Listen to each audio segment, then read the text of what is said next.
Naniniwala ang direktor ng Philippine Drug Enforcement Agency na si Isidro La Peña na malaki ang posibilidad na kayang masugpo ang problema sa iligal na droga sa bansa sa ilalim ng Administrasyon Duterte. It is doable, Daniel.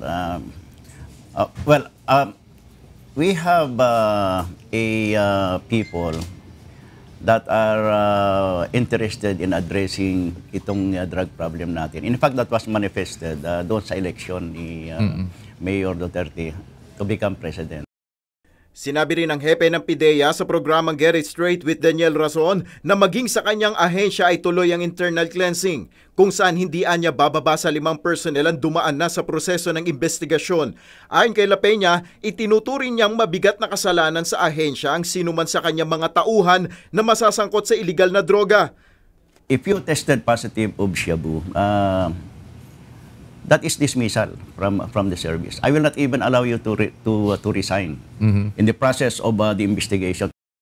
Kaugnay ng kampanya ng Administrasyon Duterte laban sa iligal na droga, suportado ng ahensya ang panukalang mag-appoint na lamang ng mga barangay officials sakaling tuluyang ipagliban ng darating na barangay at sangguniang kabataan elections.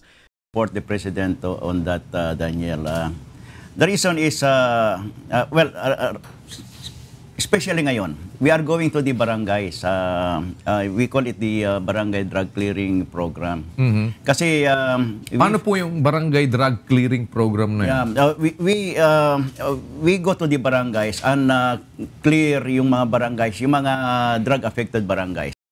Sa datos ng PIDEA, sa 42,036 na mga barangay sa bansa, 47% dito o nasa 19,000 barangays ay apektado na ng operasyon at paggamit ng iligal na droga. Mula sa Quezon City, ako si Nel Maribuhok, humahataw sa balita.